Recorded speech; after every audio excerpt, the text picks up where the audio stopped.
what would you say your biggest asset loss was? The off license, I lost big on that. I think that was roughly about 20. Lost about 20 bags on that. Crypto, stocks and shares. I bought Boohoo. I bought Nvidia. I bought Rolls Royce. New episode out featuring Kid, Gabriel, Wes, and myself. Hope you like this one. Please like, share, subscribe. What are you starting with me for? I need to go gym. You normally have topics to start. Ah, bro, look. Yeah. Nice watch, by the way. Yeah, it's Let's talk about that. It's the Audemars. What's all this, man? 55901R. I don't know what that is. You think I don't know? Oh, you think I don't know? Because I ain't got that crazy paper. You think I don't know? Because I ain't the same tax bracket. I know what that is, you know. You know what's going on here? I just came to have some orange juice. I just want to let people know, yeah, that you see Mr. Sound Lunch, he's not a joker. He's serious about this paper. So listen to when he talks on his TikTok, his social media platforms, his Instagram. You got Snapchat? Nah. You do vlogs on WhatsApp? Nah. No, you on your WhatsApp? Serious? He's like, Bro, you're an influencer. He's like, uncle. You're an influencer. What's up, you know? You know what that is? You know what I'm just saying? Nah. It's a daily salutation. On WhatsApp. You're an influencer. Nah. I came with a tight t-shirt, yeah? Nah. Muscle fit. You know what I'm saying? You know what, man? I don't like to see you. Wow, it's good to see you too, bro. Good to see you too, man. Glad to see you doing well as well, man. I like that. No, it's been a good run, and I'm worried, man. Like, you know, sometimes things are going a bit too smooth, man. Don't be worried, man. Nah, man, this is. No, man needs one man that things are going.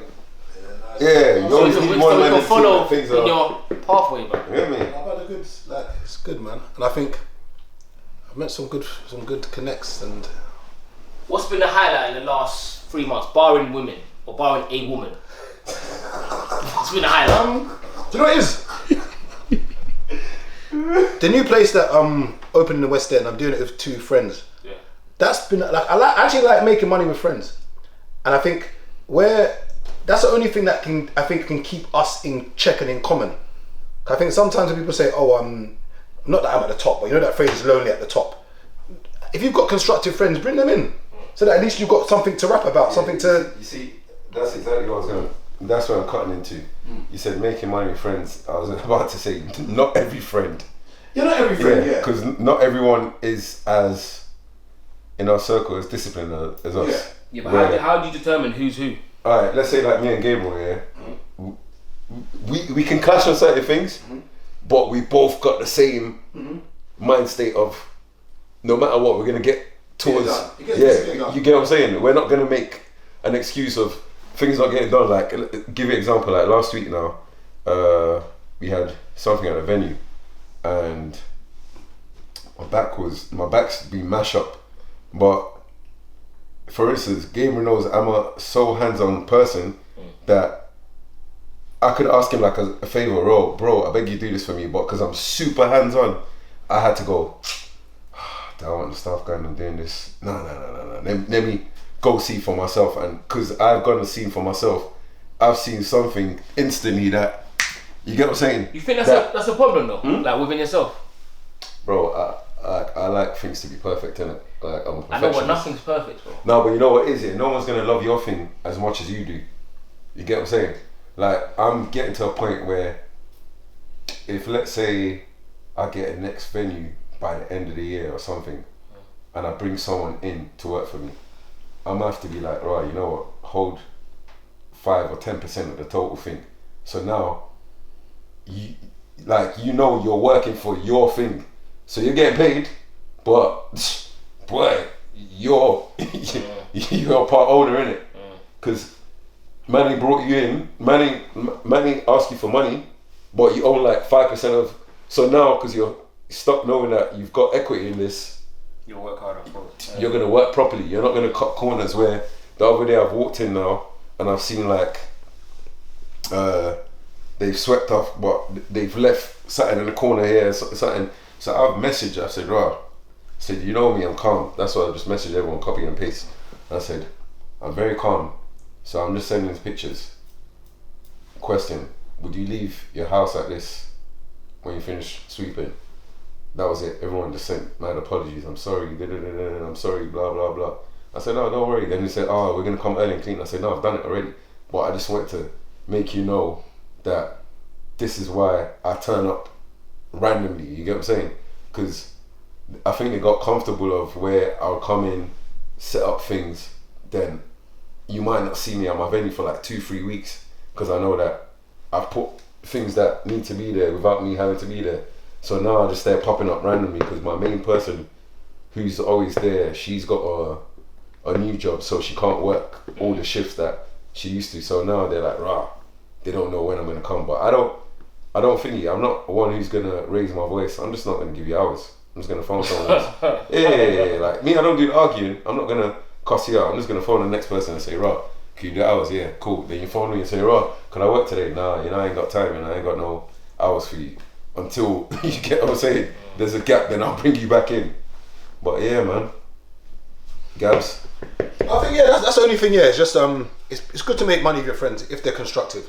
For instance, I think it's important that you do business with people that know how to deal with conflict well, because you're gonna clash, and we shouldn't be fighting with each other. Yeah, and we're gonna things like we might be in business together. You might disagree with a decision I made, or something might need to get done, and we're clashing.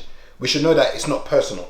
You know that we can have an argument on the phone today and proper have a heated one, but by tomorrow it should be normal. Yeah. But some friends, you know that when you've had a little disagreement with them, they've kind of got a bit too, and you're like, So there's some friends I wouldn't go into business with, and there's some friends I wouldn't because I don't think they're disciplined enough.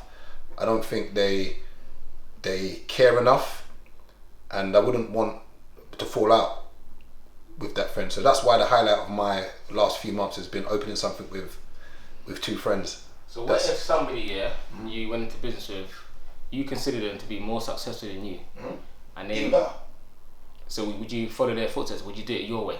No, does that make sense? So one thing with me is I don't have ego like that. I'm a student still. Like I'm meant to be going to LA and New York to go as a student with somebody to go and learn what they do. I'm still a student. Like I still want to learn. I'm not anywhere. Anyway, obviously there's levels to everything. Somebody might look at my position and be like, oh, you know, you're doing well. Okay, to what you consider, yeah. But there's a lot of people that I admire that are in business, and I'm like, if you've got 2 hands and 2 legs just like me, I want to figure out, I'm going to literally be an apprentice.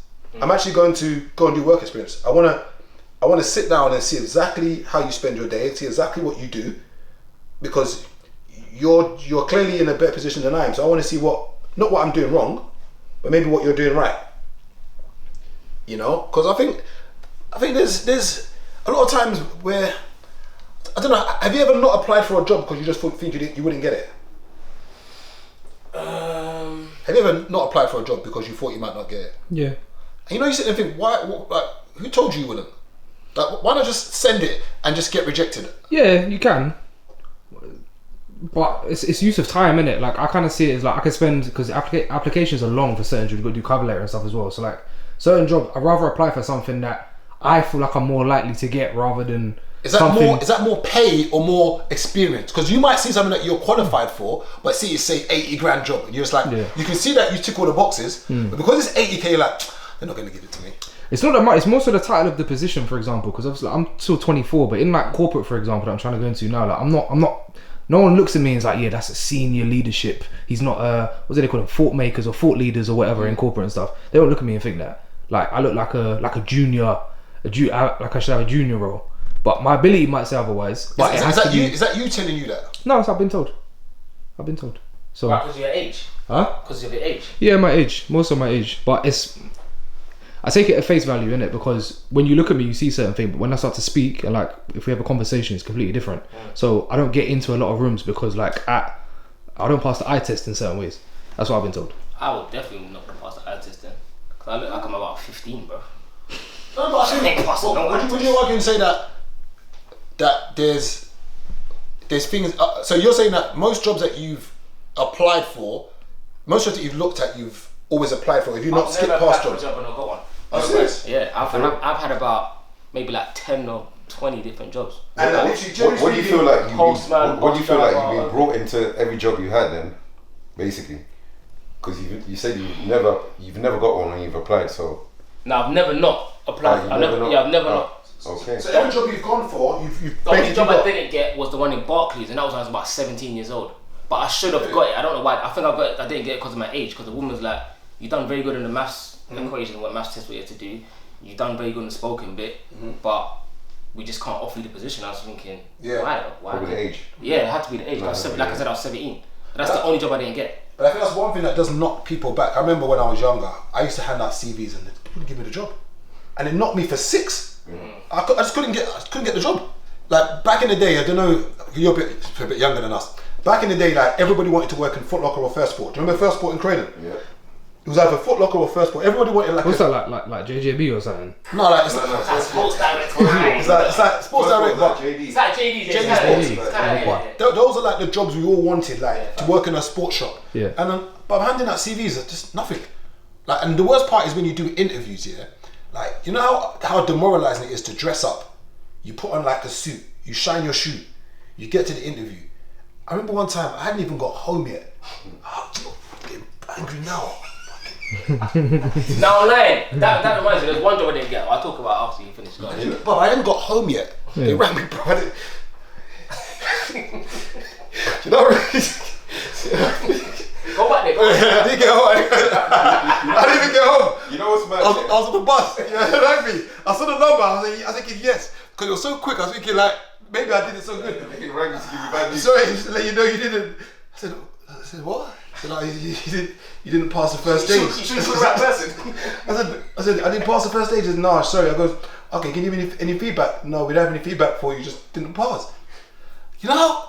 It takes the piss. It takes, because you should be able to give me feedback. Listen, I don't even have to tie a tie properly. So imagine I'm in the mirror for like half an hour trying to.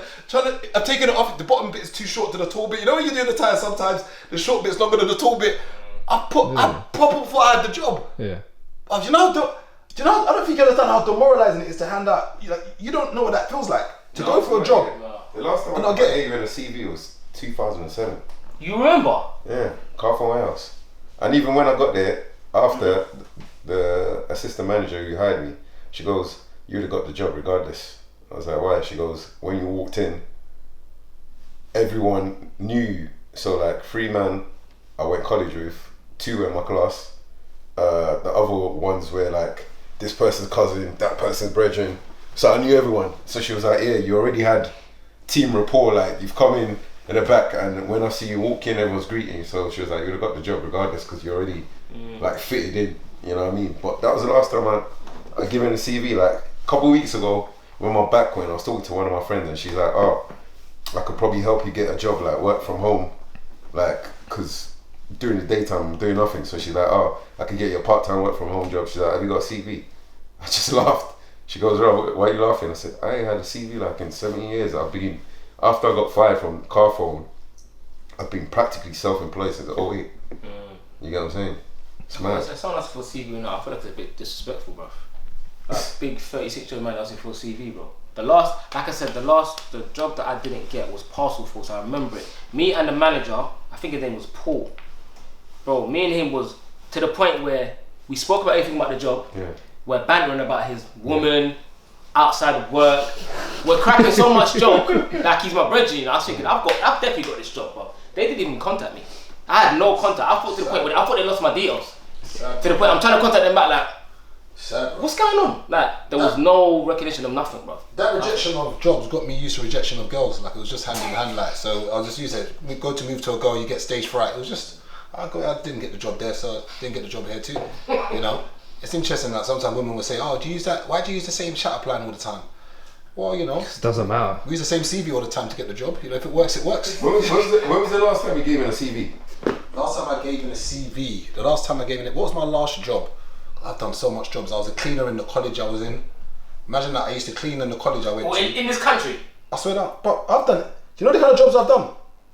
But when I tell people I've been broken, not broke, but I've told the story before. I put my bank card in the cash point. It swallowed the card. So I thought someone tried to do fraud on my account. I was laughing like there's no peace. I went into the bank and I said, "Look, someone's tried to do something on my card. It's been swallowed." They said, no, there's nothing wrong with your bank or your card. So I said, "What's up?" She goes, "Oh, you've run your account so bad, we're not going to issue you a bank card." No, but if you see the way it tears, I said, why can't I? You know you're crying, you're upset, your voice changing. I don't know. I said, why can't I? Because you run your account so bad that we're not going to issue you a bank card. I said, okay, can I get a cash card? You know, you have the one without the chip. Just going to do a cash point. I said, no. If you want money, come into the branch. That happened with me. Not even book, bro. That happened with me with NatWest back in the day. Still, mate. So like, for me to get my Barclays, it was rough. Still, I can't even lie. When he said that, every time he said that, I just laugh because I remember them days when, literally, I ran my account beyond. Broken, bro. That's the reason why now I'll say over the past maybe like 12 years, 14 years, I've never had an overdraft since then. Okay, yeah. Since that issue back then, I said to myself, I will never have an overdraft on my account. I would never get to that point, regardless of what it is. Broken, man. Trust me, it's not a good feeling. Bro, it's not. Bro, listen. No back. See the rejection, and them times I was trying to get. I've been there. Bro, it's horrible, bro. It's rough, man. And mine was different though. I had a CIFAS. It's different. What? CIFAS, CIFAS. What the fuck's that? Basically, yeah. Fraud. Basically, fraud. Yeah. Basically, a fraud mark, and they put a marker in Yeah. there. I got it off, but it took a while. Yeah. What? He basically he did a job on his account. And that called it inhibited marker. I don't know Similar what it's to that, called. it's like a CIFA. Same kind of thing. I couldn't get a bank account with anyone, bro. Nice. I had some Bandulu bank account from the from the credit union. I went to the credit union, I had to open an account, and they gave me like a cash card, and I had to pay every month to have that card. Oh, do the younger lot still do ACs like how we did back in the day? I mean, like the younger ones, like the 18, you know, like when we was like fresh out of college, like 17, 16. I can show you messages right now. Oh, so it's still popping off like they're still. Right now. But okay, not to. Okay, I'm trying to figure out how I can word this. It's not the same. Because back in the day it was checks. You used to put a check into the account and it would clear, and then you go bureau and you go and take the money out. So I don't know. Is it changed now? I don't know. I think most of them are cashing out in crypto.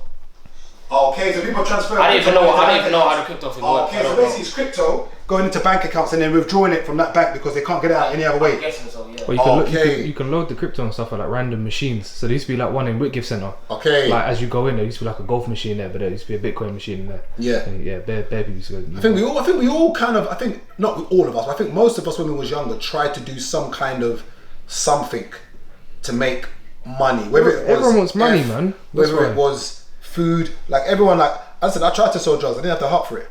I didn't have the heart. I didn't have the heart. I didn't. Brother, you see when people glorify selling drugs, brother. When I went to meet a nitty one time, I said, this is to. Yeah, you don't. But I couldn't do it.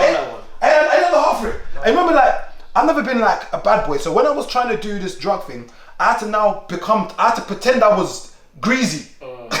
And I think the nitty could just tell, you know. Bruh. Like obviously there's coke and there's budge. There's white.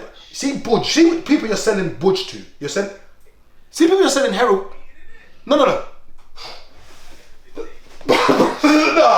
Nah. And that's why see the sentence for heroin and brown. That's why it's so crazy. The sentence. It's a dirty game because you know what it is as well. Yeah, you see with that. Yeah, you see some people that you think are normal people, and they're on budge.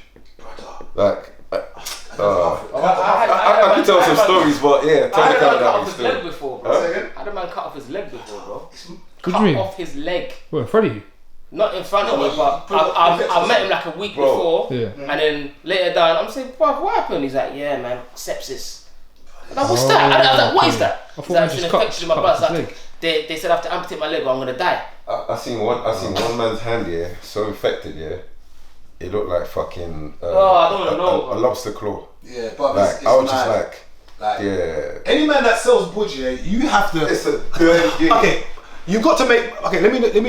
You have to make money how you make money. It depends I'm not judging anyone, but you see the budge game, yeah. Depends where you are on the chain. But you see budge is bro. You see the cats for budge. The thing. That line, you see that thing there. That line don't slow down. There's more money. Am I right? I think there is more money in budge. The line don't slow down. But Horrible. allegedly, It's a nasty game. I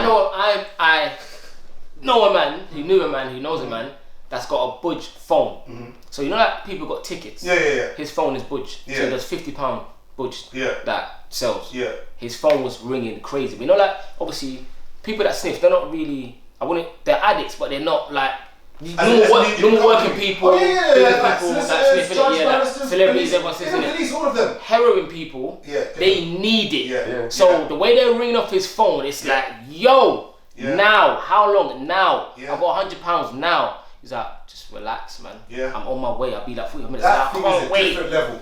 I never asked for it, bro. I said I've got, and then wait for it. You got to remember this. When you're doing that kind of thing, you have to bear in mind that when people glorify that I slept in the bando, this, that. Dead. But you know, the brother telling me that I've got to stay in this house with this person. This is where I've got to sleep. I said, where do I sleep? Just man, sit down. There's just get on the sofa and kind of just find the sofa. I said, but I'm sleeping in the same place as this guy. This and wait for it. More time you've got the food on you. So this guy knows you've got food on you, and you want me to sleep with this guy that's gonna wake up. Yeah. No, I'm okay. That wants the stuff. Go ahead and think about it. And you got to give him the stuff to stay in his job. The thing that I'm selling to, I'm gonna sleep in his house. He knows I have drugs on me. I'm gonna sleep with my both eyes closed while he's there. No, but how it used to work, you don't pay him cash. You pay him with the drugs. So he knows he's got his high. So you're in his house, he's got the high from you in it. So you might say, I don't know, might be £50 a day. £50 worth of drugs, give to him, he's happy. He might still spend his money. But I think the question is where does, sometimes we say that no one's forcing someone. There's so many different trades and professions that people do, which, I don't ever take the moral high ground. I used to have an off license and I sell liquor for a living, which is a drug to me. And you used to have an off license? Yeah, in Brixton, yeah. Oh, for real? Yeah. That's new. Yeah, no, I did, Atlantic Road. Oh. Yeah, it wasn't successful. Okay. I don't know what you're talking about. Oh, it's Jim Cottage? No, it's further down. Say you come down Cold Harbour Lane, so you got Satty Bar. Yeah. You come down Satty Bar and you come to that bit of the junction of Cold Harbour Lane where you take a left to go to Brixton. That Argos. You take a right to go towards Brockwell's. Yeah. Or you go straight. So take a right. Like you're going towards Brockwell's. The hair shop. On the left, opposite the hair shop. Next to Tangier, used to be called Tangier, that kind of black and red. Off licenses can't make money though. I don't understand how they make money. Like, what do they? What is usually, because I didn't check the business model properly. Yeah. I hate using the word Indian. I don't know whether it's Indian or Pakistani, but Asians, whatever. I know. Whatever you want to. We call them whatever. Yeah. So what they usually have the freehold. So they have the flat upstairs, which pays for everything. So the shop is basically just extra. It's free for them, so they're not paying any rent because they've got the whole building. And then they throw their uncles and aunties to work there. So they get someone that comes from abroad who needs somewhere to stay.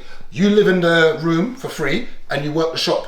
So therefore, they don't have expenses like that. Okay. So when I was doing it with my uncle, we had so much overheads and expenses that sometimes your profit margin might only be maybe $250 for the day profit, but you're paying someone maybe £200 to be there the whole day. So now you're only making £50.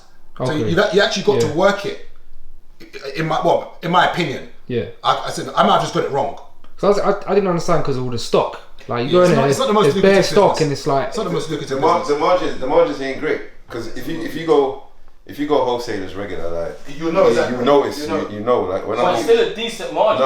No, it's not at all. Slow down, bro. You go Booker's, you might buy, let's say, like a box of Hennessy for, let's say, like £2 something. Them man are only making like maybe like £3, £4 max per bottle. You're not making money. That's dead. It's not much. Yeah, you're not making money. But I think where the moral high ground lies, and people I need to be very careful, and everyone else. If you're selling alcohol for a living, you're a drug dealer. You're selling drugs. Yeah. It's just that it's legal. Yeah. And that's why when it comes to drug dealers, and you can talk about someone sells weed, it's illegal. Yes, it's illegal, but then you look at it morally, like. Somebody wants the drugs. Gabriel, more people die from alcohol. Yeah. And if someone came to an off license, and let's say I knew they were an alcoholic, but they wasn't drunk whilst coming in to buy it, am I going to tell them no? I'm giving them the Courvoisier. Need your £4, man. The same way I used to go to bed with brandy, they're going to go to bed with brandy too. No Ray J. No Ray J. Like, you can go to bed with brandy. So am I any better than a drug dealer just because I'm not breaking the law? And that's the argument of morality. Yeah, you are. How? You're not breaking the law. No, but see that's the thing. Okay, there was one time when slavery was legal, and that's the thing about legality, law, morality. Am I any better than a drug dealer? I don't see them as bad people. You can't go jail for it. Bro, I'm no better than a drug dealer. I got a bar and I don't drink. You're a facilitator though, so it's fine. Facilitating it though. Bro, I don't believe in alcohol, but I said it.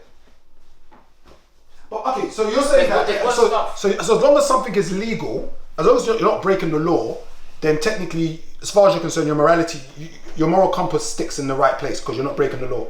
So for me, I'm not breaking the law, but there's certain times when I had the off license, I know there's a nitty coming in or someone who's on the fringe, but they come in sober enough. Oh, I would like a bottle of, whatever. Who's gonna tell you that's wrong? Because you morally know it's wrong. Who's telling you it's wrong? I think anyone that facilitates, anyone that encourages, anyone that gives someone the I'm using the word helping hand or a ladder to climb through a window. Well, anything. I think you're complicit. So alright, cool. I'm a boxing trainer. Yeah. I know my boxer is a killer. Anytime he gets in the ring, he's due to give someone brain damage. Every single time. And I just argued before about martial arts and combat sports, and I say that how did we get to this point where when it all started from the Colosseum back in the day with all this slavery and that, where they'll get the slaves, they'll get you conquer somebody, you get two of the people you've conquered, you fling them in the Colosseum and let them kill each other. That's where it started from. And then we just put more laws into it and just we gentrified it and made it look a bit more nice. Yeah. But obviously, if you want to sit down and look at it, you got two people beating the shit out of each other. It's not morally right, but because they both consented, we've made it okay. In the same way, because this person consented to buy this bottle of alcohol, we've made it okay. But when you look, alcohol is called poison. That's why you drink too much of it, your head's gone. It's poison. And that's why I don't, when someone says, oh, people talk down on drug dealers, it's because they're breaking the law. But you look at who they're selling it to. Now, I would put Bush in a different category. That is, not saying it's a hierarchy of, it's not the trauma Olympics, but I'm not taking shots at any, if you sell, it's do your thing, bro. Throwing fentanyl in that as well. Trust me, like, wow. Do your thing. Yeah. But that's what the moral compass guys and says that. Same way, it's called enabling. If I know this, you do something all the time, I shouldn't enable you. And the moment I enable you, I think I'm complicit. I don't agree with that, man. No? You don't think if I enable you to do something bad? Okay, let's say for instance, I knew you wanted to burgle someone's yard. And you was like, gee, you beg you give me your ladder. And I give you my ladder, and I know that you're going to burgle the house, but I didn't go there with you, but I gave you my ladder. I should go to jail. Why? Because you weren't meant to get through that window without me giving you the ladder. I enabled you. Nah. I'm complicit. Nah. You asked me for a ladder, you didn't But if you told me what it's for, yeah. You told me, Gabriel, I'm going to burgle this brother's yard. As soon as you take that ladder, it's your business. No, but it's your business. Wait. So you text me and say, Gabriel, I need your ladder. I want to go and burgle this yard. I said, yeah, come get it. You think if the feds got your phone and saw the text message about me, I'm not going to jail too? Well, you can't. Wait, do you think I'm not going to jail? I was half asleep. I didn't read it properly.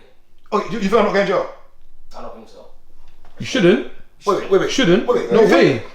You might go jail, but you shouldn't. Wait. Okay, so Gabriel, I need your car to go and do a move. I'm going to do a bank robbery. I need your car. Do you think I'm not going to jail? If the text message shows that I knew you was going to rob that bank, and you came and got my car. Nah, he's a joker. My friend always jokes all the time. I borrowed him my car. Enterprise. Impossible. I shouldn't go. Impossible. Hey, I'm jumping the door. I shouldn't go.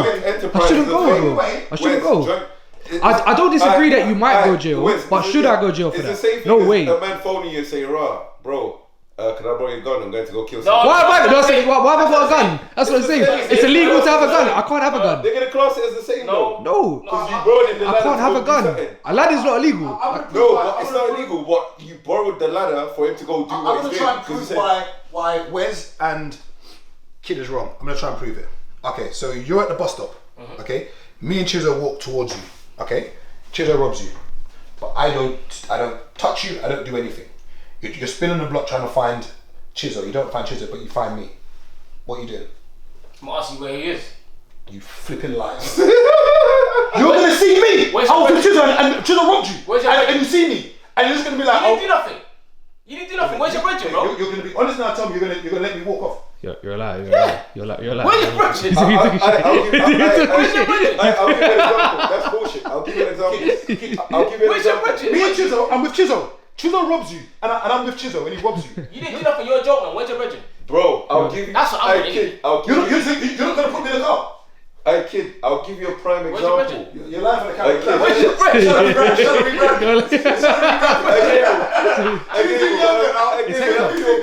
It's Hector. He's changed. It's Hector. I'll give you a prime example. This is 04. might be, yeah, You're 04. fucking lying. 04, Luton Carnival. So Luton Carnival has happened 04 now. Then there was some halls in Luton called Butte Hall or something like that. I can't remember. We did a So, hall. That's what I thought you said. no. There's a hall in Luton where Such as everyone changed. who by the train station, everyone who used to go Luton, that was the most popular. One of the man them, he must have had one argument with one youth, but because there was bare of us now, he's banning up the youth. So I've jumped in and I said, right, leave the youth. You get what I'm saying? Then I said to you, right, he's not gonna touch you. My man has gone indoors, made a phone call. We're leaving out now. I've seen like 50 man with ballies just run past. I'm thinking, right, where the guy?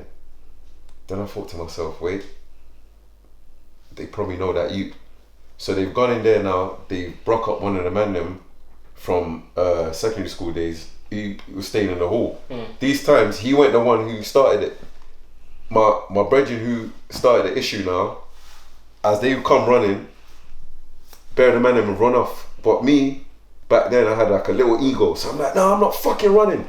Everyone's run off. Next minute, I'm seeing everyone coming towards me, so now I've had to run. I slipped in some puddle now, fell on the floor. A man's hitting me with like non-choppers, bro. Wow. Like, you get me? I've told him already years later, and he's told me who it is, but I'm like, it's all dead now because I'm grown. But I've broken the story down to my brother from Luton. He's told me who it is. Then the man's hitting me with non-choppers, and someone saying, "Stab him, stab him!" Yeah, bro, I'm on the floor. A man shouting, "Stab him!" Lucky Feds just come there right then, and literally they've all run off. Then I've got up and I've tried to run off, and they've grabbed me, and I'm like, "Rah, bro, I'm the one who tried to save the youth, but the youth has just said it's the group of them." He hasn't said specifically who it was. The person who it was, nothing's happened to them. The two people who were, you know what I mean, one is their minding his business. Me, I've gone to play hero. I've got fucked up. Yeah, but you see, in this day and age, bro, like our age group, this guilty by association thing, I think that's dead, bro. When you say because, like I said, if, like you said, the situation, the scenario, I'm at the bus stop, Chiso was me, you was there. Bro, if I'm with my people and I'm looking for Chiso and I see you, and I'm like, nah, I'm not gonna do nothing, bro. I'm gonna be like, bro, he was there, but he didn't touch me, man. He's a joke, man. We need the brethren. They're gonna be like, yeah. Okay, and I'm not giving you Chiso's deets. That's a bit different, though. I'm not going to be, oh, there's where Chiso lives. That's a little bit different. You're gonna put me in the car. You're driving me to his house. You're not letting me go. Wait, you really think? Even me now, I'm not gonna trouble you though because you didn't do nothing. Okay, see, even me, I'm a citizen. If someone, I always say that I press charges. If somebody wants to do anything to me, and let's say it was you and Chiso, and let's say I'm driving with the police in the car, like I would sit in the car with the police. I'm driving with the police, and I don't see Chiso and I see you. Do you think the police? Obviously, it's different because it's police law. But let's say I'm with one of my road brothers, and I'm driving with them, and I'm like, oh, that's the brother he was with. Do you think they're gonna tell me to spare you? And if you even think me now as citizen, I'm gonna grab you. You're not going anywhere. Yeah, get your friend. But I'm not gonna touch you. Well, you're getting touched, bro. Why? Unless you're gonna take me to where your brethren is, you're not leaving that car. You're lying. You're not around you. Wait, hold on, just 1 second. Do you think if somehow the guys around you found out that you got robbed, yeah, and then you're driving around with them and you said, oh no, he was just with him. Do you think your guys are with are just gonna be like, oh, he didn't do nothing, let's just keep moving, let's keep it stepping? Honestly. Yeah. Yeah. If I'm saying don't touch him, you didn't do nothing. Wait, why are they gonna do it, bro? You're a civilian, you're innocent, bro. You didn't do nothing. You're a bystander. If I'm in the car with you, and let's say we're trying to find Chiso, or Chiso done something to you, yeah, and let's say we found Chiso's brethren that was there, and you said, let him go, I'm getting out of the car too, you're wasting my time. Because we're probably in this car with maybe something we shouldn't have. Whether it's a hammer, whether it's a spanner, there's gonna be something in the car we've got. He's not the guy. Why am I'm getting out of the car. Why am I getting strapped of him? He's not the guy. I'm getting out of the car. So I should beat him out, and then where's the brethren now? If you two came to move to me and I couldn't find Chiso and I saw you, wallahi. It's like no, you're getting it. Say wallahi, you're getting it. It's like, you know, like back in the day when the madness was going on, and man shooting up houses. Yeah. No one don't rate shooting up a house, bro. Yeah, because you didn't get anywhere. You're just being a madman. Exactly. But, That's so you're against joint enterprise? For what? So are you against joint enterprise? Am I against it? Yeah. Yeah. Fully. So even if somebody is dead but didn't touch you, they shouldn't go to prison. If they filmed or something, then maybe it's a bit different. No, see that's they did nothing. all right. When we was younger, do you not remember that? Okay, if you remember like little gangs. There was only really about, let's say, I'm going to use a mad number. Let's say there was a gang of maybe 8 people. There's only really usually 1 or 2 that are really on it. I know there's probably, you're going to say, no, there's 4 man. But typically there's only really 1 or 2 who are really unhinged. Yeah. Like that he's not stable. Yeah. The rest were just there to mark the register. Yeah. They weren't now. When man's going to do little robberies back in the day, we used to steal phones. More time, when the main guy wasn't around, you know we checking for everybody, but the main guy's not coming out today, but we're still going to get phones. Certain men that were unhinged will go 1 up to rob a phone. Yeah. And there's other men that will be like, yeah, come. Like, they couldn't do it by themselves. Yeah. So if you come in the numbers and that's the only way you can rob me, all 3 of you should go to jail. Because the likelihood is that 1 up, I might fight you. There's 3 of you, I might just hand my goods over. You should all go to jail. Do you disagree? Yeah. What do you think? I agree with that. But that's different to giving the Donny a ladder. It's completely different. Okay, so I fully well know that this guy's going to, say my car, the kid rings me, yo, I'm about to go and do a move, man. Yeah. I ain't got no wheels, let me come grab your car. And they send a text message. And then he goes to take my car and goes to go and do what he's doing. I shouldn't be implicated. I don't believe in joint enterprise at all, bro. At all. Nah, it's not down to me what he does with the car. Generally speaking, people can't do things in numbers. Same way like, I always use my mate Gappy. I wouldn't fight him 1 up. I probably need 2 extra man. But then we beat him up. Nah, you need. Now I reckon 3 of us. I reckon. Nah, Gappy ain't that strong. I reckon we could take you, bro. I reckon at least 4 man. 4. Yeah. But who's gonna take the punch first? There you go. That's why I said 4 man. Someone's gonna take the punch first. Someone's gonna take the punch first. Someone's gonna get fucked. Someone's gonna take the punch first. Badly. Someone's gonna take the punch first. Pause. Same like with AJ. But okay, let's be real. Let's say AJ's in the room now. Would us? Who's going first? I'll go first. I'm picking up kid in front of Yeah. I'll go first. I don't think What you gonna get? Gabriel, I'm picking up kid in front of him. Then I'm gonna try to run. It's got to be me. It's got to be me. It has to be me. It has to be. I'm gonna sneak attack him. Yeah, one of you lot are gonna take I'm the hit. sneak attacking him. I'm trying to think. 3 man. Can us 3 man? I'm sneak attacking him. I think what's happened. If all 3 of us have got heart, a lot of times man in gangs have not got heart. If all 3 of us have got heart, That's talking about AJ. That's crazy. Nah. That's crazy. Nah. He's a professional heavyweight boxer, bro. I reckon if 3 of us charge at him, I remember. 3 of us charge him. I remember. Wait. I remember. You're saying us 3 can't take him? The guard couldn't remember the second he hit. You wouldn't even remember he was there. Wait. So wait. You're telling me now if AJ's in this room now, so you're saying even with us 4 man now, he's leaving the room? In this tight space. Yeah. Bro, what are you planning to hit him? In his head. You can't punch him in the stomach. I'll bite him. What are you gonna do? I'm gonna bite him. What are you gonna do? I'm What are gonna you bite gonna him. kick him in his back? What can you do? Wait, let's get this right then. So you're saying that us 4 man right now, like he's leaving the room, I don't think 100%. and all 4 of us are not. Yeah, I think so. Right, You know. wait, so that means then. Anybody punch us in our leg and what we Hey. do? So technically that means because you know when Right you get, now, you're at a disadvantage. My back is fucked. but, Let's say Chiso's fine. Let's say but Chiso's fine. you do know that after about 5 or 6 people, the numbers don't matter. You know that, right? Because you can't get, even if you've got 30 man in the room. Yeah, you can't get in can't. space. Only about 4 or 5 can really get to someone. Yeah, you So can't get what in you're telling me now is that 5 man, he's leaving this room. We're not getting out of the room, bro. If Who's the 5th man? Bro, if he holds, What Chinks? if he holds a corner, I'm trying to rush You him. can't get behind him. Yeah. We're finished. So what you're saying technically is that so if we're not no trained fighter is going to be in a room with him. So let's say there's 8 man in here. No, man. Bro, can you fight for 36 minutes? I'll tell you why. I think we Can you fight for 6 minutes? I'll tell you why. Non-stop. If 8 man's in this room and 3 of us are ready to take a hit and we run and charge him and we grab him. I'm not taking The first one knocked out clean. Gone. Second one clean. The first one's a jab. Boom. Second one cross. Second one left hook. Second one uppercut. Done. Four. You're gone. When's the last time you got punched in the head? No hits, man. You might need to shoulder body you. I'm throwing kid first. Yeah, I was just collapsed in the air. This is amazing, is I'm the sacrificial lamb. I loved it, bro. It's over. It's the same thing. Once kid drops here, I'm just opening the door. That's it. So really, it's you and Chisel versus AJ. No. Wes, I'm taking the camera and filming. Oh shit! So it's gonna be it's the 1-1. only way. 1-1. I feel I kind of agree. I think he'll give Everyone's getting CTE, bro. Everyone's. I tell you what done. the problem is this. A&E. The moment one person gets clapped out, you see him just on the full floor. Yeah. Do you know what? It's me. If you saw me get knocked out, bro, You see that you're not story, fighting. yeah? I had a story like that we was in Zante. This was like 05 maybe, 06. I was young anyway. Bro, we was on the strip, yeah? And it's just one strip in it. So basically, there's clubs on each side of the strip in it. Cool. People are getting drunk. Obviously, we're on a party holiday.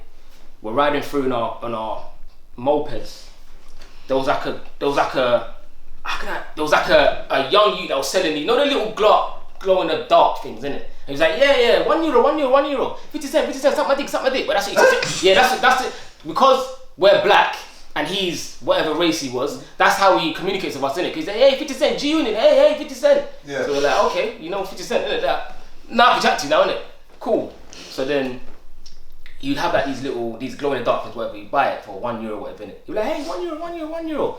My brethren was like, fuck them, I ain't buying that today, man. Fuck you, man. Some Welsh woman saw that. Yeah. And she's like, oh, what a look. They're speaking in their language, whatever. Why don't you give him the money? He's like, shut up, you dumb bitch, man. She's like, dumb bitch. Okay. Right, about 20 minutes later, yeah, about 50 white men on the strip looking for us. Yeah. Because she's obviously said, black guys, being whatever, racist to me, or whatever she said, I'm like, oh my days. But there was about 10 of us that was all together, innit? The biggest guy who we thought, knocked out straight away. Yeah, that's it. I said, yes, game over. It's done. Party's done. It's over. It's over. That was it. Oh, wait. So what happened then? Bro, my next person got stabbed in his face with a glass bottle. Wow. I was getting chased. I was jumping on a fence. I was getting chased by dogs, chasing by white men. Jumped in a random taxi. Ended up back at my hotel. The whole strip, everyone's pedals on the floor. It was madness. But I think what's funny though, when you think back in the day, you think of the guys whose names rang bells, as they call it back in the day. Yeah. How many of those brothers could actually fight? And I'm not talking when you're talking about a gunman or a man. Back then, they used to call it a borer, a man who had his knife in him. How many man would you say could actually fight? I haven't really seen any fights. I've seen knockout specialists. Okay, so you say that. Okay, so then that's the same kind of thing. I've just seen one bang drops. I ain't really seen like a scuff. But you know what it is, yeah? Even with the one bang specialist, yeah, a lot of time, yeah, it's like there might be one man they're beefing and there's bare people around. So the psychology already, that person's guard is already down because they're scared. So literally you're open. Actually, who would you say was the strongest? You get what I'm saying? You're open. From your like patch.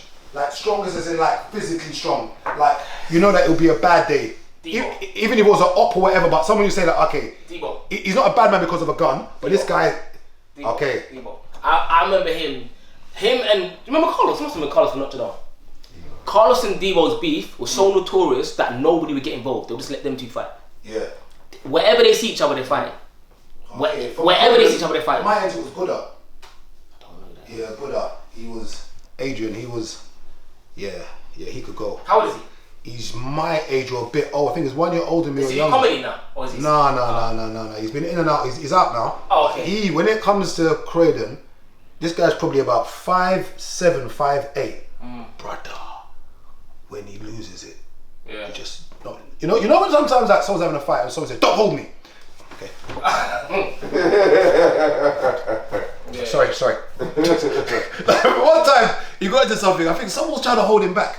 He just turned around and looked at him and said, "Don't hold me."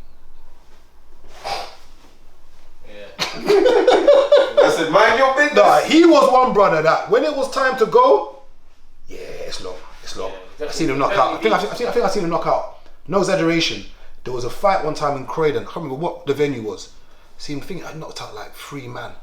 I think it was that day. I said, okay. I see people knock out a man there with a thump. You know what a thump is? He punched him like this. Yeah, alcohol. Like this. He punched him like he spotted him. Yeah. Like it was in slow motion, bro. The guy just dropped on the floor, was out. I was like, bro, how are you knocking man out like this? Yeah. Yeah. That's madness. Yeah. You know what's mad about back in the day, when stuff like that happens, where you might have gone Chocodero, you might have gone out, then some drunk person kicks off on one of them and them, then the person gets knocked out and everyone just runs away. Sometimes, I used to say to the man, like, years back, like, we was all here chilling one time, all my brothers from childhood. I'm like, man, them never stayed to see what happened to the person. And you man just on the floor and dust. Yeah, just dust. You get what I'm saying? Mad. I'm like, do you know how many people who could have ended up in really bad situations and you lot just don't know? We could have got court cases because of one man couldn't hold his anger. Like, even one of my brothers, he went jail because he come out of wrong kitchen one time, and there was 3 white guys walking towards him, and one of them must have like barged him, and he was like, oh, you could have said excuse me. The guy turned around and the guy spat at him and swung after him. My brother beat up 3 of them. One of them, they had to rewire his jaw. My brother went jail because of that. He must have got a long sentence for that. He went jail because of that. They had to rewire his jaw. They said, right, he used excessive force. But when I saw the video, I was like, oh my god. They moved to him? They moved him, but the way he took them out, oh my god. All 3 of them was... Yeah. But one of them, his jaw was totally like, they had to have proper facial reconstructive surgery. But I was like, right, how could you go jail for self-defense like that? So let me ask you a question. Do you think you can fight? No. I think I'm strong physically. So if you're talking about if I'm grappling someone, if that's what you're talking about, like we get into stuff and I grab you, yeah, I'm strong enough to more than likely hold you and then maybe fight you from there. But if you're talking punching, the other day I was on the pads. I realised that. What about you, Chis? You can fight? No. I ain't fought in a long time. In a very, very long time. Do you know? Like when I was younger, but do you now. know how I believe I can fight? Because I play fight a lot in it, and see that not recently, but the play fighting I used to do, I would always be decent. So I'm thinking if this was real physical. But can you punch though? Like, can you punch? I punch a punch machine. I get quite a decent score in it, so I reckon I can. I ain't punch no one. But you see the punch machine here. It's how you hit it.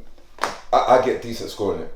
Yeah, exactly. But it don't mean nothing. Imagine Because you know what it is? The punch machine here, it's still static. It's static. A man moving is different. Yeah, man moving into you is worse. Huh?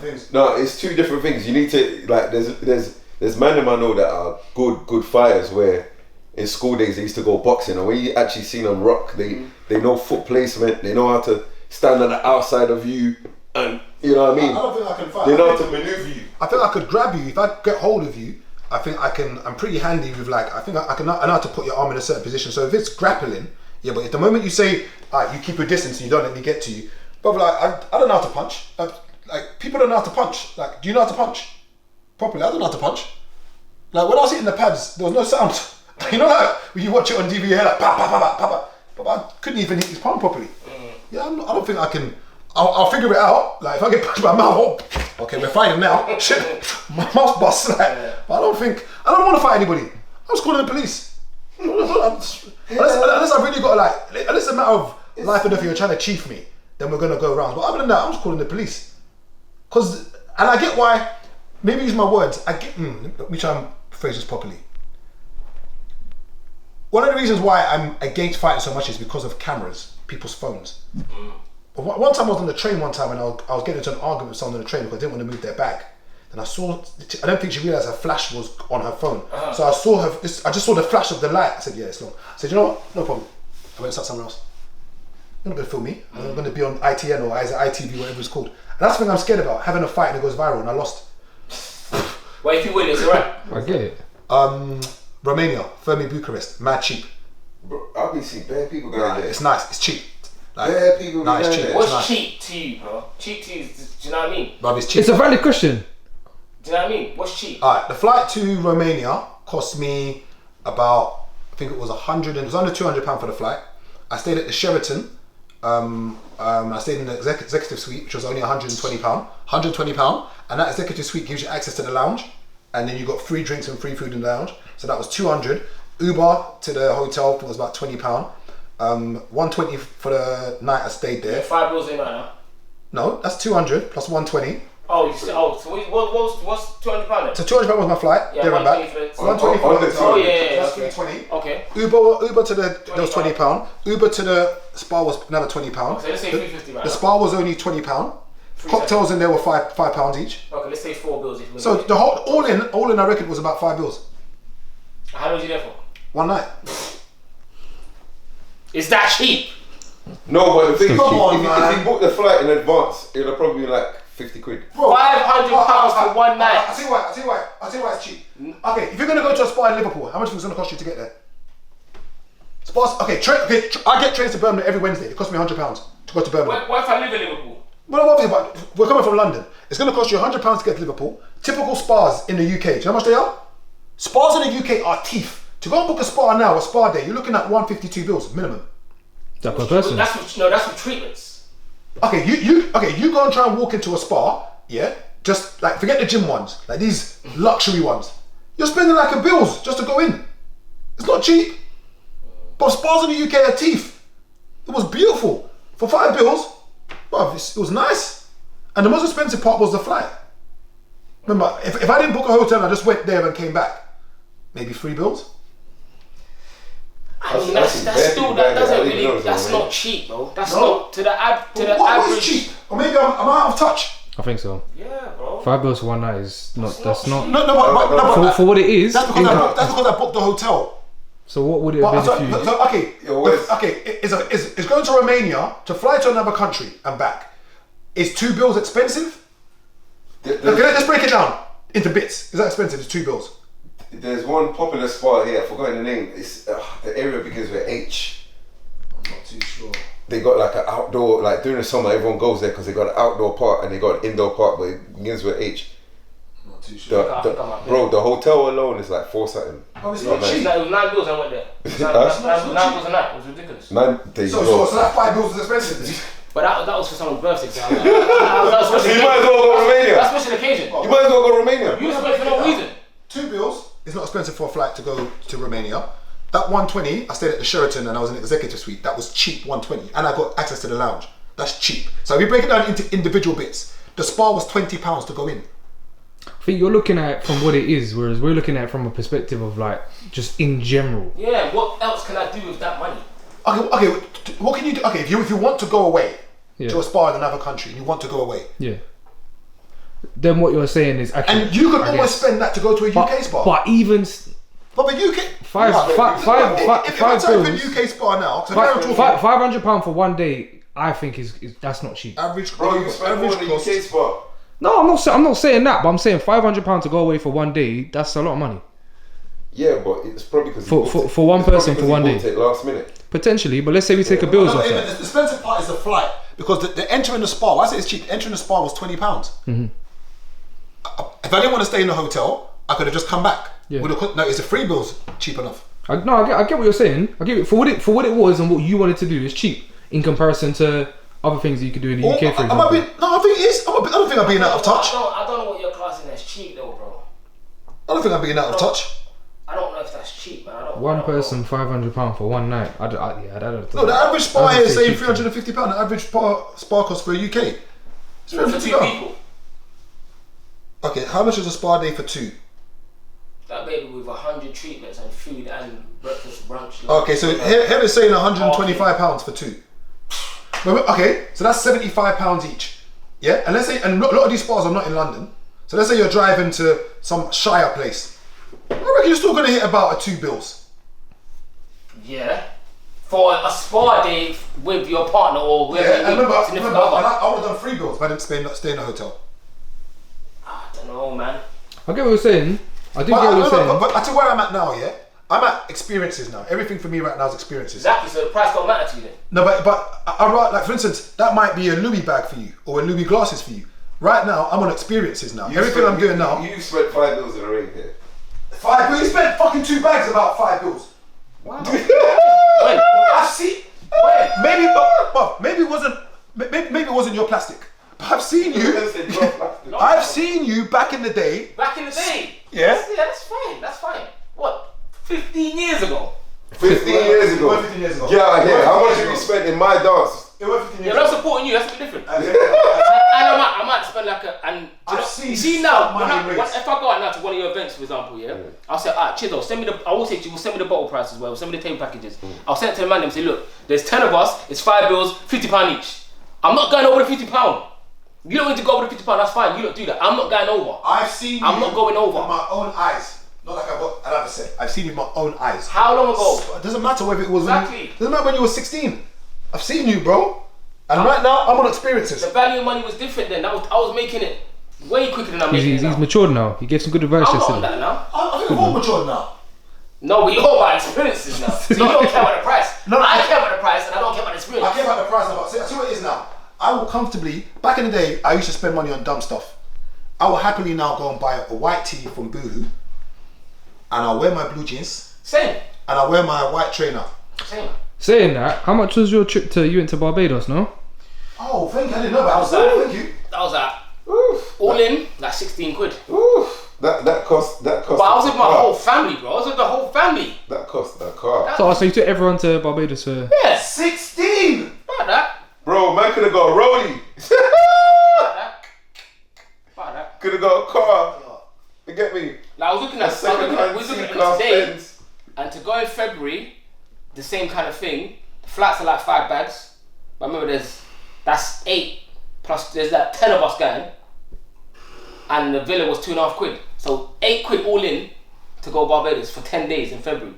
If we're looking at it to go this December, 15. I don't mind spending money on experiences. That's everything I spend money on. That's experiences. Because they're the only things that you remember. Like I can't be in a spa in Romania or wherever you said and know that my son's shoes, he wet himself and they smell like piss. Yeah, that's different. That's You know different. what I mean? And I know I've got to get some new shoes. Or you put them shoes to clean them and air them out. No, I'm buying a new pair of shoes. Yeah, that's different. You see what I'm trying to say? That's different. That's why now, the way I value things now, obviously due to my children, is different. Yeah. Like I've got a low litre car. My car might be a bit nice, but it's a low litre. What car is that? Just a German car, not a major. Not a major. But I'm saying that before, I'm not getting a car that's got no less than 2 exhaust pipes, bro. I need 4 exhausts. I need S. I need to see the red badge. You see what I'm saying? Must be nice. That was a long time ago though. Now, I'll get a 1.2 litre and be calm. Must be nice. How much money would you say that you've lost on cars in your entire life? How much would you equate it to? I know it's hard to get a figure, but what would you say the total amount you've lost on cars? So let's say you bought a car for 5 bags, sold it for 3 bags, that's 2. Say you got a car, police took it, that's it. You got a car, the engine blew. How much would you say you've lost on cars in total, would you say? For an insurance in there. No, I'm not sure, I'm just doing on the value. Where you got the car for maybe 10 bags, the engine blew, you just sold it for 5k, so you lost 5. So just roughly, what would you say you've lost on cars? And what would you say is your one biggest hit you took on a car? Maybe about 100 quid. Yeah. What would you say is your one biggest hit though you took on Man, one it's vehicle? free, 100%. Cause my deposit I had to put down 10 bags. And how much did you lost on that one car, would you say? The car was 35. I had to put down 10 bags deposit. I was paying £500 a month. My car, I crashed my car. Mm-hmm. My insurance said they're not fixing it because my insurance was in Bristol. So they said, listen, we've checked the ANPR. Mm-hmm. You ain't been in Bristol. You're in London. Mm-hmm. We're gonna pay you back what you've paid in it for the insurance. You fix your car yourself. To get the car fixed. Wait. Let's go back to that minute. Your insurance, so you registered the car to be insured where? In Bristol. In Bristol, yeah? Cheap was like £70 a month. Okay, and they're saying that you don't live in Bristol. They say you don't live in Bristol. You don't live in Bristol, so the money you've been paying, the £70 a month you've been paying, we're going to refund it all back to you. For the 2 years or whatever you've had the insurance. Yeah, take it all back. They fixed you. But the quote they got for the car, because the man saw an S3, he got excited. He's like, yeah, you need a whole new body shell. Yeah. The body shell alone's 12k. We're going to make it look nice for you, bro. I'm like, alright, cool. The insurance came out like, yeah, listen, the quote we got for the car, it's not happening. We're going to refund you back all your money. Fix the car yourself. So I'm saying, alright, cool. When I spoke to the finance company saying, yeah, you still got to pay the £500 a month for your car. Yeah, we don't care. So my car's sitting there, teetotal. They're saying, what was the interest on it? So what was the interest on the loan? I remember the ANPR was like 19.9. No. So yeah. How much extra would you say what was the car advertised for price wise? 34. And what would you say? So you took out? How much was the loan you took out? I remember. You said you put 10 bags down as a deposit, which means there was 25 left. The loan. It was 25k loan you took out then. Whatever the remaining was. Yeah, 25k loan. Then what was the interest on top of that? I can't remember. Because that's a lot of times. But what I do remember is but that. it's interesting you don't remember because that is the important part. When I sold the car, I sold the car to We Buy Any Car, I had to pay 7 bags to get the car fixed. I can't. I got like 5 bags back or something. But remember, I already put the 10 bags in already. So yeah, I lost out crazy peas on that car. Now, what would you? And a lot of times people ask this question. What would you say to the younger you in regards to cars? What would you say to the younger you? So let's say you went back and you was talking to you as a 21-year-old. What would you say to the younger you in regards to cars? I would say they have to experience it once for themselves, man. You have to because I can't be a hypocrite and be like, guys, don't get the Mercedes, get the Renault Megane, for example, because it does the same thing. You get from A to B, the heating works, the air conditioning works, your rooms would be, the maintenance would be that, bro. If you want to get a car that's a bit high maintenance, I'm gonna say do it because you need to learn. My mum always says to me, you learn the hard way. Pause. Yeah, that was crazy. I think I'd be a hypocrite too to say. Yeah, you can't. Yeah, bro. But losing the amount of money that, like, I think our biggest purchase growing up is cars. 100%. It goes throughout our life until we finally buy a house. It is cars. And then when you think about, you saying you lost probably like 100 quid on cars. Easy. That's a lot of money. That's a lot of money. How much would you say you've lost on cars, Chiz, in total? If you was to add it all up. Not talking about insurance and petrol, just you bought it for 10k, sold it for 5k. You bought it for 15k, the engine went, like a big thing, but not like brake pads, but like a big thing happened, like he had a crash. So that was a big loss. You know what? My crap cars before the Passat. I remember the Passat. Those ones used to cost me a lot. All the fixing on the Ford. But we can say that wasn't really the Punto. All the crap cars cost me more money fixing. Let's not call them a loss. So did you sell it for a lot less than you bought it for? Yeah. You say you got more. Okay. Yeah. What would you say you've lost in total? If you had to put a round number in it, all the cars you've had so far, what would you say you've lost? Forget the fixing of it then. Probably about 40. Yeah. But you know, I had to buy sell cars, remember? So I'd never really.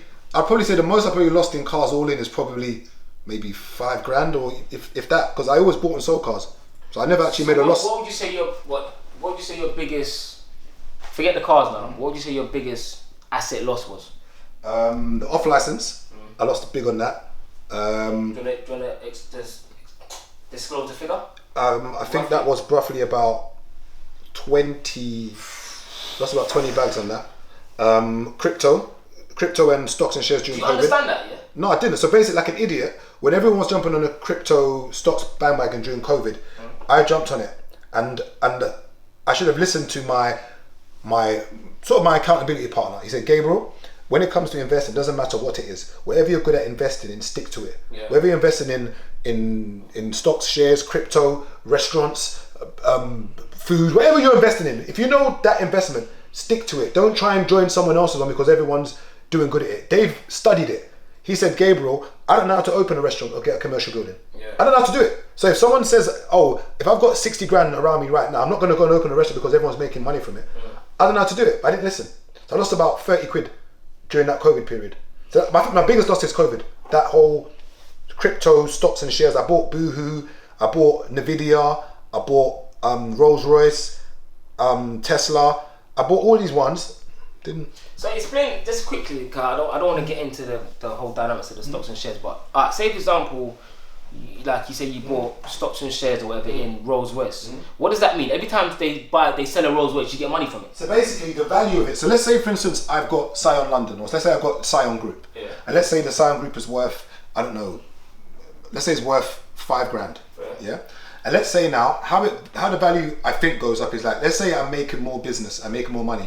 When you then go to report your annual earnings or your quarterly earnings, it states now that, oh, they've made this amount of earnings, so your stock price goes up because your company's worth more. So what happens is that people now buy into the company. Okay. Because obviously they know that it's doing well because if the stock goes up. Can you say you don't want to have no stocks in it? You don't want to buy no shares in it? Yeah, not every company needs to have something. If you float in the stock market, you can. Okay, but don't quote me for this. This is what I've heard. Okay, so what happens now, the more money your business is making, obviously the bigger your stock price goes up, which means if I bought something at this amount of money, because you're making a lot more money, my stock price goes up. Okay. So let's say I invested 10 grand and the business is doing really well. It might not, my 10 grand might be worth 11 grand. But now, if for instance, let's say when Shell had an incident where they had an oil leak in the sea or the ocean, their stock price dropped. Because obviously anyone who's a bit, environmentally friendly, they're like, what's all of this? They start removing their money, like, I don't like this company anymore. So then the stock drops. So when I bought into these businesses, so I bought Rolls-Royce because during COVID and that, planes weren't flying. So which means Rolls-Royce were not making any more engines, like everything was stopped. So you realise that the stock shares for a lot of companies drop because they're not making money. So that apparently is a good time to buy. And then obviously once I start making more money, the stock rises. But I didn't study this properly. I lost my biggest loss is that 30k in one go. Not in one go, but different 10, I put 5k there, 2k there, kept topping up there. Never doing it again. So see in regards to stuff like franchises, so say for example that you got Sound London or whatever, and let's say you say the franchise is 5k. So I then let's say I go to, I don't know, Thornton Heath, and you say, yeah, I'll give you Sound London for 5k, it doesn't come with nothing else, but you can use the brand. So now, does that mean your stocks go up? No, depends. It would be dependent on whether that branch makes money. And also it would have to be... But you've now got more than one branch though. But it doesn't matter because that branch might cost him money. Or it might cost... It depends on the deals and stuff you have set up, but some companies aren't publicly traded.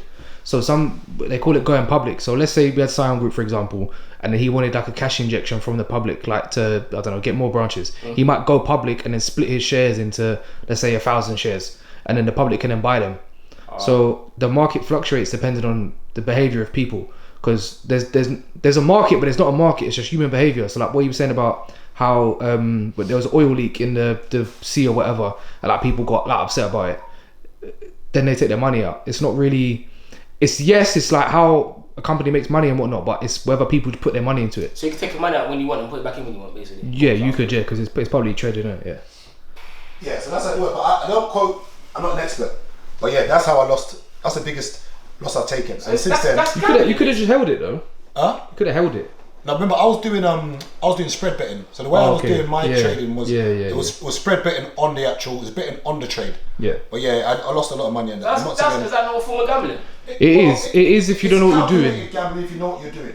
In the same way, is it a gamble? So for instance, you got to look at, people study the market. So for instance, somebody might have an inkling that maybe, I don't know, these two companies might merge and have an acquisition. They might come together. So if these two companies come together and make a big company, then the stock price goes up. It's like, for instance, let's say when COVID happened, or was going to happen, we should have clocked that, okay, they're gonna need some kind of a treatment or some kind of thing for this. Which means the PPEs are gonna go up. Pharmaceutical. So then you buy a pharmaceutical company, or you buy into them because you know that they're gonna need PPEs. So my sister, her husband is a geneticist. So basically, he bought, those the scrubs. He bought into one of the main scrubs stock companies because he said that he knew that because COVID was coming, that clearly the stock prices for scrubs and what's those things they wear on their feet? Yeah, doctors. The plastic bag things. The shoes. The kind shoes, of like it's like the Crocs kind of thing. Yeah. So he bought into one of the Crocs companies, made bare piece. So it's like you got to kind of look and think, okay, and that's why you look at war. If a war's going to happen between two countries and you can see it, you think it's going to kick off. Find out what company they buy. I knew where to, but morals. So what would you tell your 21-year-old self right now? So think about what you were doing at the age of 21 and the mistakes and stuff that you made. What would you say to 21-year-old you right now? I kind of said it in the last episode. So something along the lines that keep your credit good, because I definitely effed up my credit and it's only coming back online now to a certain extent, where as I can get credit cards, I can get line rentals, I can get even down to the point where if your credit ain't good, you won't be able to get insurance monthly. You want me to do nothing monthly, there's a credit check for because like I said, for example, if you ain't got the money, you can't really do anything. So with credit, that's basically a form of money to a certain extent. I know the young youths probably don't even understand what I'm talking about, but like your brethren that's got 10 bags cash and you that's got credit that's 800 out of 900 is better than 10 bags cash. You're not gonna understand it now. We should really, to be fair, because I'm sure you're on some sort of social media and these things so you know what's going on. But credit right now is the best thing. They don't teach you that in school, they don't teach you that in college, your mum don't teach you that, your dad don't teach you that, your big brother don't teach you that, your uncle don't teach you that. No one teaches you that. So just credit. Keep your credit the best it can possibly be. And one last question. Would you rather your son was the bully or was getting bullied? Bully. Be the bully. Literally right now there's a situation going on with my daughter without too much information, but I'm on the thing like, I probably can't say in camera, but I'm gonna say anyway. You can block it out if you want to block it out. I'll dress up a little girl. Because how's your daughter? 12. And even my mum was like, you can't do that because you don't know their nephews or their dads or their mums. I was like, first of all, I already think I'm the baddest person already. Like, yeah, I've got bad friends, but I'm the worst out of them, and I'm probably not. Yeah. But in regards to my child, bro, cause there's a video. My daughter sent me a video of her friend getting rushed by a bunch of girls. But these girls are like 11, 12 years old, bro. Yeah. Like, if I grab them, they're gonna straight away. And I know I shouldn't think like that, but at the same time, my daughter's probably scared, and she's phoning me like, Dad, there's girls at the school, and I think they want to fight me, and I'm just like, are you scared? She's like, I'm not scared, I'm not going to run off, but at the same time, I'm thinking, after these kids put my hand on my daughter, I'm going to the school and I'm madness, because the school phoned me, the school's like, oh yeah, we've noticed that Big Brother came down. I said, yeah, that's what he's meant to do. Yeah, yeah. What's your issue? Well, the 2 girls or the 3 girls, they're not on campus right now, and I don't think they'll be coming back. So okay, so what about the safety of my child? Yeah. Because they're not grounded. Yeah. Just because they're not in school doesn't mean they can't come out. They'll go to the gates, and then what? What are you gonna do? When my daughter gets to the top of the road, what happens then? Well, we'll let her leave 15 minutes early. What's that gonna do? Like they're not outside of school 30 minutes before. I said, what's that gonna be? I said, first of all, Big Brother's coming to collect her. If not, I'm gonna be there. Yeah. And if I see these girls, who knows? Yeah. And they're like, no, Mr. So-and-so, you can't do that. I said, don't tell me to raise my child. I saw a clip in America, I don't know if you saw it, it went viral, where this dad went into the school because some person was picking on his son, and he was telling picking on his daughter. Some guy was picking on his daughte. He was telling the son so some guy was picking on his daughter, and he was telling the boy to apologize to his daughter. He wouldn't apologize, so he started like kind of getting mad and like, kind of strong arming the boy. The boy's probably around 16, 17, and I was sitting there thinking, is that wrong? And I think until you're in that position when it's happening to your child, I think you shouldn't answer that question. It's definitely wrong. You have to punch up his dad. No, it's definitely wrong. To go in there and strong arm the 76-year-old. I know what I'm doing. What I want to do but is 16, wrong. 17. Still wrong. So this 16-17-year-old is making your daughter cry, coming home crying, and consistently keeps bullying her. Still wrong. You need to get the same age group to talk to the boy. Yeah. Yeah. Even if you get a random person from the street, you pay. I think for me, I'm just finding out who your dad is. I want to know who your dad is. Yeah, but even that, the dad might not. That's joint. Now you're doing a joint enterprise thing. Back to that. No, the dad's got nothing to do with it. If we go back, think about it. If some brother, I mean, not usually, let's say some guy slaps someone's daughter in school, and is bullying, and then you go to the school gate one day and you see the dad dropping the son off. No, it's nothing to do with the dad. Let's pull up. Yo, big man, 1 second. Nothing to do with the dad. Is that your son? Nothing to do with the dad though. Doesn't matter, bro. Nothing to do with that. Fix your child then. It's like when a madness happens and 2 brothers. One brother's bad, one brother's not on it. It's the same kind of thing. You can't blame the brother. That's why I'm different to you. I'll tell you what it is. If the moment you're with somebody and something happens, you're complicit. I'm telling you now, you're complicit. Nah. You're complicit. Nah. Even if the moment you're standing next to that person, you didn't say stop it. See, it's different. Sometimes I remember when we was younger. So if you say stop it, I mean it's okay. Back in the day, some people kick off and some allow it, man, allow it. You know who was like, allow it, brother? That was me. People used to hate rolling because allow it, man. I was always allow it, brother. Because after you've taken his phone, why are you beating him up? Just take his phone and go.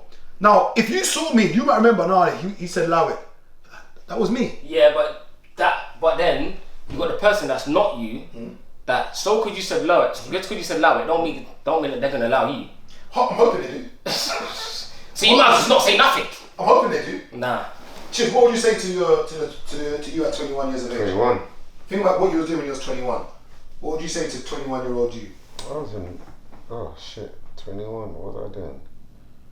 That's when I started car phone. Stop spending. Spending in what sense? Bro, if you look at my Facebook from them years. So would you rather save the money? Yeah. To do what with it? I would have stack it from. Save it to do what though? Huh? To do what? Everything I got now, I'd have got from them. Nah. Bro, I was already throwing parties, so imagine I had a venue from them. I would have been the only man them out of everyone with a venue back then. Yeah, but you wouldn't have the mindset to do that. And this is a good No, thing, then I would have made more money to do what I was doing. So I would have. You know what the biggest problem was? You get what I'm saying? A lot of our cultures have, yeah. I A understand. lot of our biggest problem is that we didn't have, like, you see now we've got a lot of people in business, a lot of people doing things, so we can give advice to the younger lot.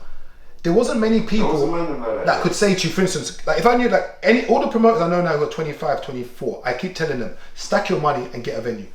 There was nobody that I know of when we was younger who had venues. No one. No black person that I could say that. And we used to struggle to get. we used to struggle to get venues. Think about it. There was no one. How many positive guys did you know that were doing things positive that could have spoke to you and you would have listened?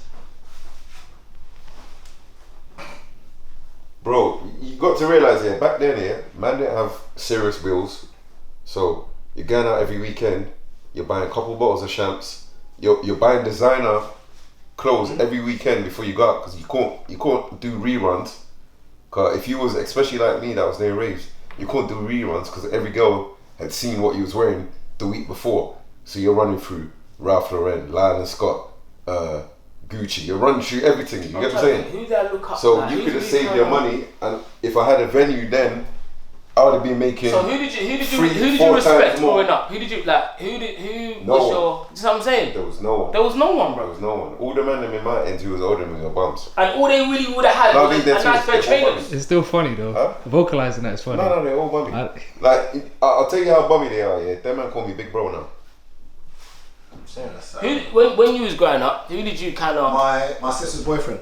So he used to sell cars. So remember back in the day, Golf GTI, he had like a J-Reg Golf GTI, like the Matchbox kind of box looking one. So I remember he used to always have different cars, and that's when I asked him, I was like, oh, what do you do? He said, oh, he sells cars. So he got me into going to auction. And I always say that if he was a drug dealer, I would have sold drugs. Is there still money in that selling cars? There is, but you have to do it the finance way now. So that way where I used to sell it, where it was like buying and selling cars, back in the day, like not much people knew about HPI checks. Back in the day, the mileage wasn't on the MOT. Back in the day, the MOT wasn't digital, meaning that there wasn't a system you could check it. So back in the day, you could go and MOT your car would have bare advisories, but you wouldn't know what the advisories were. Now, when the MOT has advisories, you can go onto the website, you can see everything. So back in the day, I could sell you a car that had bare advisories, you wouldn't even know. Back in the day, I could sell you a Cat C car or a Cat D car, which means it's been written off and repaired. You wouldn't know. Even though you could do a HPI check, but people didn't know about HPI checks back then. So I would get a car from salvage, the car's folded, it's basically crushed like a can. I would chop it, get it fixed. The car say the car's worth 15k if it wasn't crashed. I've maybe bought it for 9k, fixed it for 2k, so now that I've got 11k, is what I spent, but I'm selling it for 15. You don't know the car's been crashed. The car drives fine. It's only now when you go to, say you have an accident, or you go to part exchange it to a showroom, then the dealer will be like, oh sorry mate, your car's been clapped mate. So what's the finance way? What's that? The finance way is basically when you buy a car for 20k, someone doesn't have the 20k, so you link with a finance company. So basically the finance company will give you the money, and then that person can take the car. But then they've got to put a drink on top. And that's why I think one thing a lot of people didn't know when buying cars, I think as Kid explained, was that I remember when I went to go and buy a car one time, my credit was bad anyway. So I told them what my budget was monthly. So basically they did the finance for 3 years, but my budget wasn't enough for 3 years. So what they did now was extended my finance to go to 6 years. But what I clocked, but I didn't clock what I was clocking, was that when it was 3 years, all I was paying back was something like 6k on top. When it moved to 6 years, guess what I was paying back on top now? An extra 6k. Yeah. So when they're giving you that affordability to make your costs cheaper, they're stretching the years longer, which means your interest is longer. So they would make more money. So the finance company's making more money off you. A lot of times, I remember one of my I don't want to say his name, one of my mates, I used to work in Tesco with him, he bought a Corsa brand new. The finance on his car was almost the same price as the car. So imagine the Corsa was like 11k brand new. His finance was almost, I think it was like 9k on top. So really then, these places would prefer you to have bad credit because they can make more money off you long term. Even now, they're still doing that now, bro. Yes, like I was gonna get maybe like a year ago, I was in a bad spot to get a car, and there was a Golf GTI. Imagine that, it was fully loaded or whatever. But the car was like, I can remember, it was like 20 bags or something. That's what I can remember. Yeah. But the APR was like 24.9%. Oh, yeah. But because I'm so catted, I didn't care. But the payments was £7 a month for a Golf. But you know that, because I know that I make that money monthly, I didn't care. I needed a car. I know I can make that money back. When I look back, I was like, bro, I got to pay like 28 bags. I was like, what? And the car's only worth 20, so that's a whole 28 bags on top of the 20. 48 bags for a Golf GTI, bro. How much you say? 48 bags for a Golf GTI. That's what I would have paid back. For the finance. Great, and I nearly did it. A lot of people don't actually watch that. And another thing that's mad, even though it's a mortgage, most people, next time you're watching this, go and get a mortgage calculator out on your phone. Just type in 200k for the mortgage and put the percentage at say 7 point something, and look at how much you're paying over 25 years. You're almost paying double. More than double. My brethren bought a yard in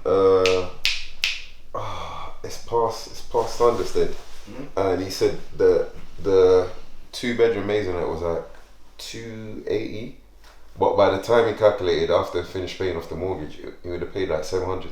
Hey? Yeah. Well, it's mental. I'll show you now. Mortgage rate 2024 UK. But what do you do? What do you do other than that? There's nothing you can do. The average. There's nothing you can do. Is 4.62. Yeah. So let me get the mortgage calculator now. So it's 4.62.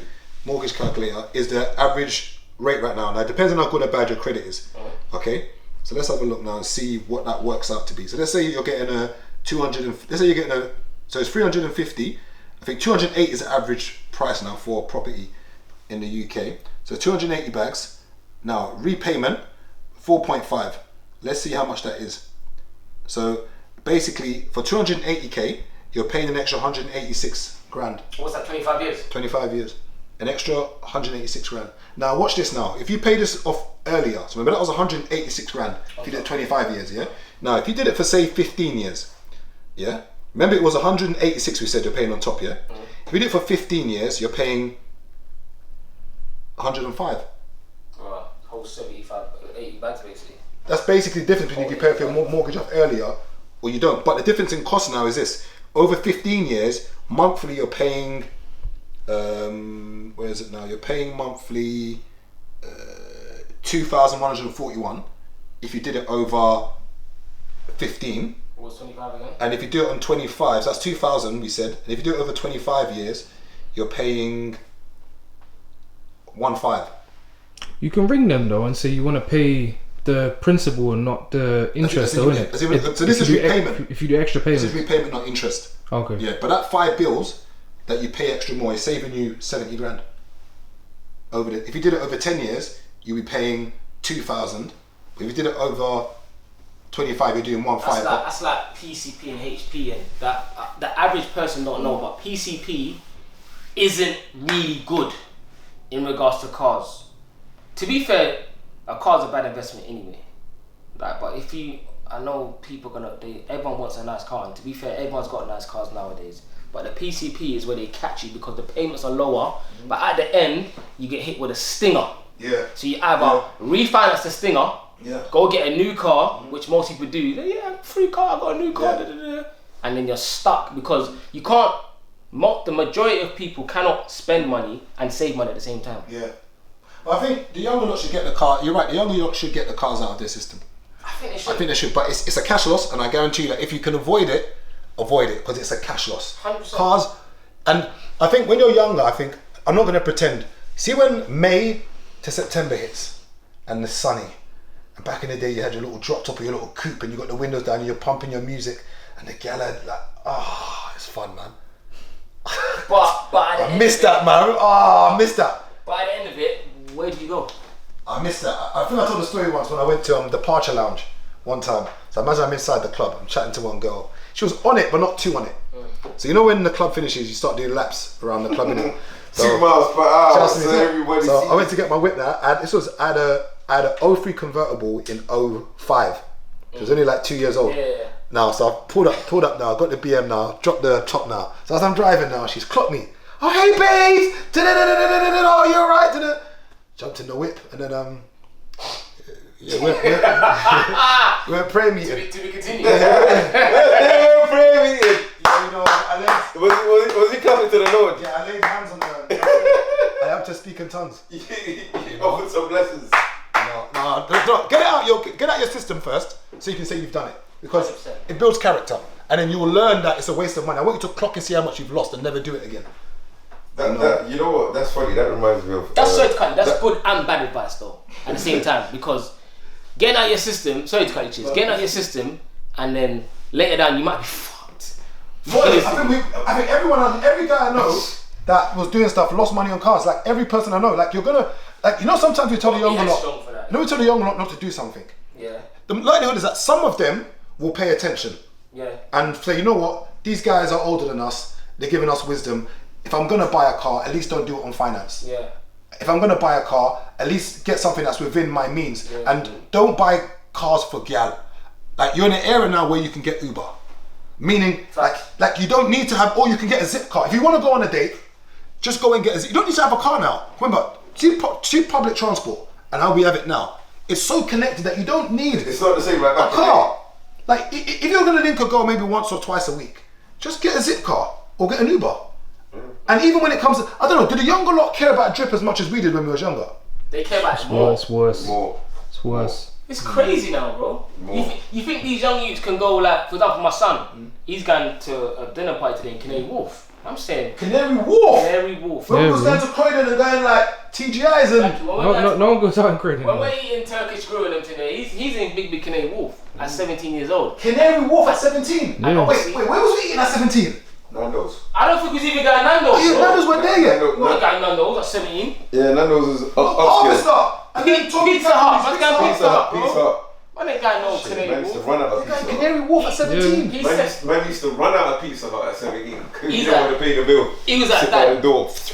He was like, yeah, Dad, I'm going out today. I was like, go on. He's like, I need some change. I was like, I know you do. So what's next? He's like, oh, just give me £25. I was like, Canary Wharf, £25. I said, first of all, get the menu up and check. He's like, yeah, Dad, starters are £20. I said, exactly. So you're gonna go there and get a cold starter appetizer and then go home. It's not happening. They're under pressure, man. Under pressure, and that's just at the restaurant. That's not including their clothes, bro. Their trainers are at least £100. At least £100. One of my mates, his son is, I think, I'm not going to say his name, his son's I think 18 or something. He said that he was pissed that his son bought some what's them Dior's B22s. Yeah, and he said he was hoping his son left them so that he could basically rock them. He said that his son's got a job and his son's buying 8 bills trainers, so it's 9 bills. How much is it? 8, 9 bills? Yeah. But then again, let's not lie. When I was 16, 17, I got my first job, I bought some iceberg jeans that were like, I think, £300. Yeah, I bought Mosh, like, we did it as well. It's just that it wasn't Dior. We wasn't doing, back in the day, we didn't know about Gucci and Louis when we were 16, 17. True. All we knew was Versace, Moschino, and Armani, wasn't? Those were the main, what were the main drips back then? Yeah. I think, forget Averix, I think like Italian designers. It was like Versace, Moschino, Iceberg, D&G. Valentino. Yeah, Valentino. What else was there again? That would why didn't we wear Gucci? Too pricey. Did you know Gucci existed when you was young? To Like, be fair, Gucci was kind of cheap back then. Gucci was actually cheaper than it is now. because I didn't know about Louis till late. I still see some man rocking the Gucci. But I wouldn't catch me in Gucci now. You wouldn't catch me in the Gucci stuff now. I don't even wear designer like that no more. Why do people see Gucci as like? It's the bottom tier. But why do people disrespect Gucci and Burberry? I think it's the print. The print is so tacky, man. You think so? Print them G's look tacky. Or is it because once again blacks have made it tacky? Because the non-blacks wear Gucci and they rock it. The Arabs and the Europeans, you see them rock their Gucci. Yeah, but they look tacky. You think Gucci's tacky now? Them Gucci caps. For example, your cap now that's the Gucci print. Yeah. The thing and they got the sound. I think that looks tacky, bro. You don't like Gucci? Nah, man. Nah. I like. You know the States love Gucci. Yeah. In the States, they rock Gucci like it's nothing. But in the UK, we just hate Gucci and Burberry. I don't know why. I don't like Fendi. I don't like nothing that's maybe it's like growing up. I don't know if it's loud. The logos are too repetitive. Yeah, I don't like But then again, the Louis, the chessboard thing and the icon. The monogram. Okay. I don't wear that.